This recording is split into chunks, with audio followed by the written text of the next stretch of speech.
பெரும்பாலான ஜனங்கள் உண்மையான தேவ வார்த்தைகளை தேடுகின்ற தாகத்தோடு இல்லை.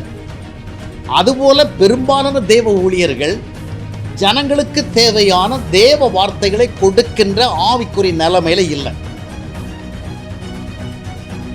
தேவனிடத்திலிருந்து வார்த்தைகளை பெற்றுக் கொடுக்கின்ற அனுபவத்தில் ஊழியக்காரர்களும் இல்லை. அப்படியே இருந்தாலும் அந்த வார்த்தைகளை ஆவலோடு தேடுகிற மக்கள் கூட்டமும் இல்லை. ரட்சிக்கப்படாதபடிக்கு எங்கே போனால் அற்புதம் நடக்கும், எங்கே போனால் அதிசயம் கிடைக்கும், எங்கே போனால் நமக்கு நன்மை கிடைக்கும் அப்படி எதிர்பார்த்தா, இல்லைன்னா எங்கேயாவது போயிட்டு நாம் கொஞ்சம் நல்லா ஆராதனை பண்ணி பாடி துதித்து பக்தியாக இருக்கிறோம் அப்படிங்கிற ஒரு ஃபீலிங்கை பெறணும்னு விரும்பினா அவர்கள் வார்த்தையின் மேலே ஒரு ஆசை வராது.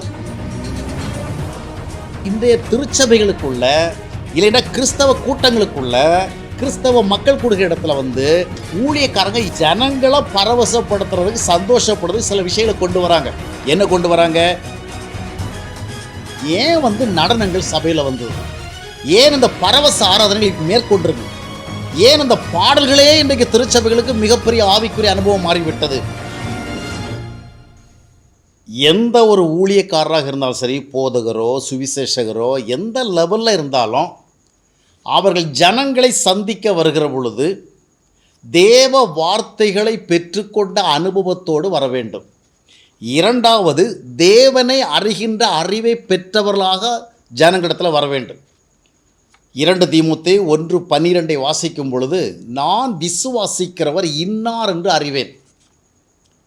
அந்த அறிவை தான் ஜனங்களுக்கு கொண்டு வரணும். ஏன்னா ஜனங்கள் தேவனை அறிகிற அறிவை பெற வேண்டும் என்றால் போதகர்கள் தேவனை அறிகின்ற அறிவை பெற்று அந்த அறிவை அவர்களோடு பகிர்ந்து கொள்ள வரணும். அப்போ ஜனங்களிடத்தில் தேவொளி வருகிற பொழுது அவர்களுக்கு கொடுப்பதற்கு என்ன கொண்டு வர வேண்டும்? மல்கியா தீர்க்கதரிசி புஸ்தகம் 2ஆம் அத்தியாயத்தினுடைய 7ஆம் வசனத்தை நீங்கள் வாஸ்து பார்த்தீங்கன்னா, ஆசாரியனுடைய உதடு அறிவை காக்க வேண்டும், அவனுடைய வாயில் ஜனங்கள் வேதத்தை தேடுவார்களே. ஜனங்கள் வேதத்தை தேடுகிறாங்களோ தேடலையோ, ஒரு ஊழியக்காரன் என்றால் அவனுடைய வாயிலிருந்து வேதம் சத்தியம் உண்மை வர வேண்டும்.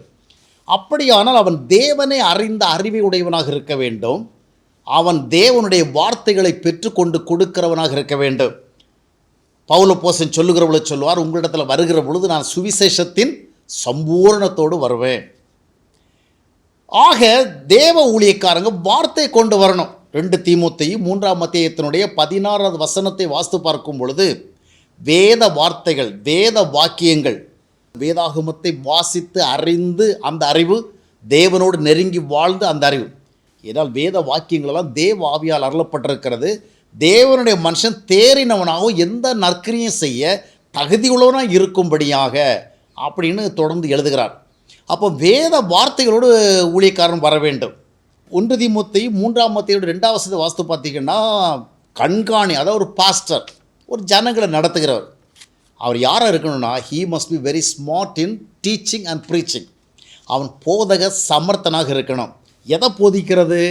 எதையாவது வாயில் வந்ததெல்லாம் போதிக்கிறதில்ல, இல்லை எதையாவது ஜனங்கள் விரும்புகிறதெல்லாம் போதிக்கிறதில்ல. எவைகள் ஒரு மனிதனை கட்டி எழுப்புமோ, எவைகள் ஒரு மனிதனை தேவ அறிகிற அறிவு கொண்டு போகும், அவற்றை போதிக்கிறதில் அவன் சமர்த்தனாக இருக்கணும். ஆனால் இந்த நாட்களினுடைய ஒரு யதார்த்தமான ஒரு நிலைமை என்னவென்றால், பெரும்பாலான ஜனங்கள் உண்மையான தேவ வார்த்தைகளை தேடுகின்ற தாகத்தோடு இல்லை. அதுபோல பெரும்பாலான தேவ ஊழியர்கள் ஜனங்களுக்கு தேவையான தேவ வார்த்தைகளை கொடுக்கின்ற ஆவிக்குரிய நிலைமையில் இல்லை. தேவனிடத்திலிருந்து வார்த்தைகளை பெற்றுக் கொடுக்கின்ற அனுபவத்தில் ஊழியக்காரர்களும் இல்லை. அப்படியே இருந்தாலும் அந்த வார்த்தைகளை ஆவலோடு தேடுகிற மக்கள் கூட்டமும் இல்லை. யோவான் 6ஆம் அத்தியாயத்தினுடைய 60ஆம் வசனத்தை வாஸ்து பார்க்கும் பொழுது, ஆண்டவராக இயேசு கிறிஸ்து பேசிகிட்டு இருக்கிறார். எப்படி இருந்திருக்கும் அந்த வார்த்தைகள் வசனங்கள் யோசித்து பாருங்கள். ஆனால் என்ன நடந்து பார்த்தீங்கன்னா, அந்த ஜனங்கள் வேணாம் இதெல்லாம் நமக்கு சரிப்பட்டு வராது, இதெல்லாம் செட் ஆகாது, அவர் நம்ம அற்புதம் பண்ணுவார்னு நாம் வந்தோம், எதை சாப்பாடு போடுவார்னு சொன்னாங்க அதுக்காக வந்தோம், நமக்கு தேவையான எதையா தருவார்னு பார்த்தா அவர் என்னமோ பிரசங்கம் பண்ணிட்டு கிடக்கிறாரு, சரிப்பட்டு வராது, நம்ம வீட்டுக்கு போயிட்டு நம்ம வேலைகளை பார்ப்போம்னு கிளம்பி போயிட்டாங்க. ஏன்னா வசனங்களை கேட்கும்படியான ஒரு தாகம் அவர்களிடத்தில் இல்லை. ஏன்னா அவர்களுக்குள்ள அந்த சத்தியத்தை தேடுகிற மனம் இல்லை.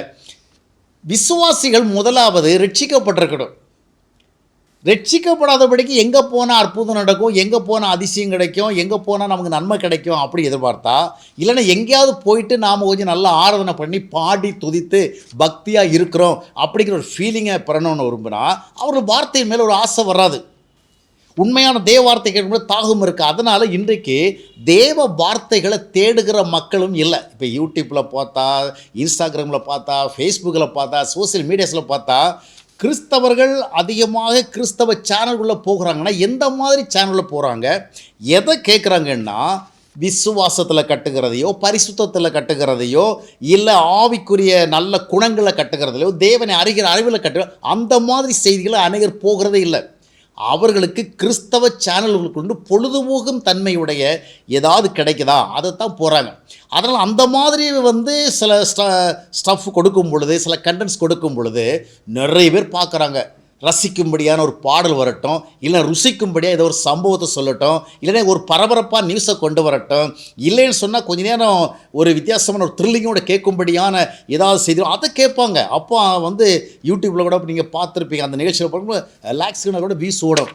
ஆனால் ஆக்கப்பூர்வமான அடித்தளத்தை கொடுக்கின்ற செய்திகளை கொடுத்தா மக்கள் அதிகமாக வருகலை. காரணம், ரட்சிக்கப்படாத மக்கள் கூட்டம் தான் இன்றைக்கு கிறிஸ்தவத்தில் நிரம்பி இருக்கிறாங்க. எனவே உண்மையான தேவ வார்த்தைகளை தேடுகிற அனுபவம் இல்லை.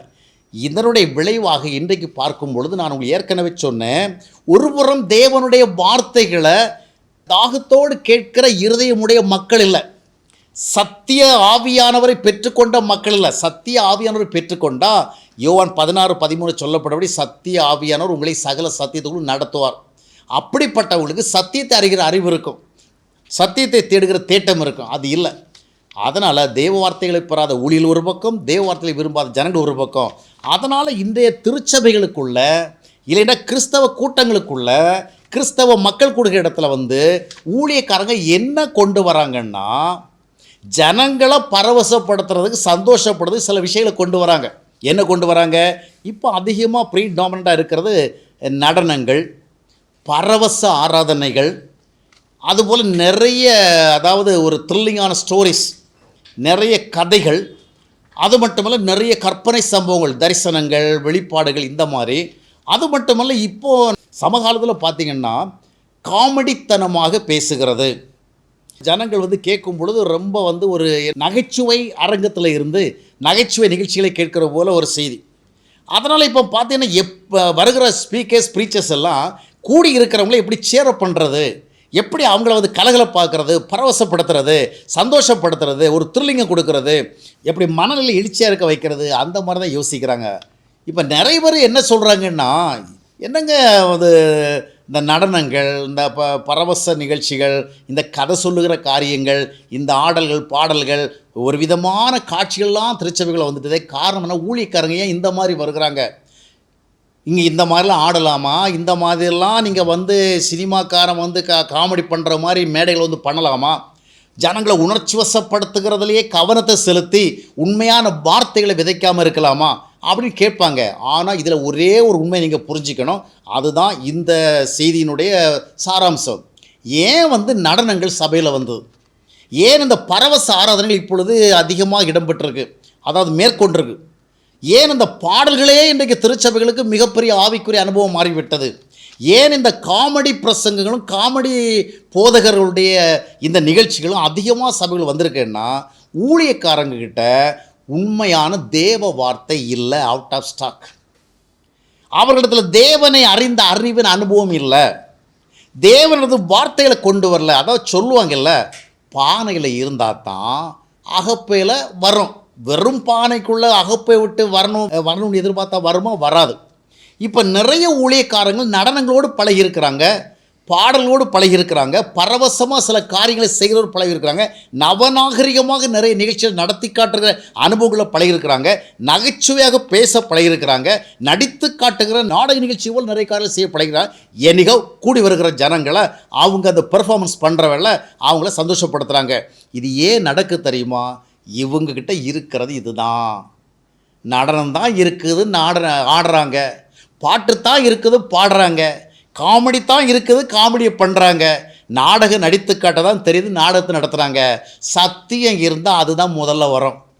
ஏன் இந்த மாதிரி ஊழியக்காரர்கள் பண்ணுறாங்கன்னு நிறைய கேள்வி கேட்குறாங்க. வேறு ஒன்றும் இல்லைங்க, பானைக்குள் இருக்கிறது தான் அகப்பையில் வரும். அவங்கக்கிட்ட என்ன இருக்குதோ அதை தான் உங்களுக்கு தர முடியும்.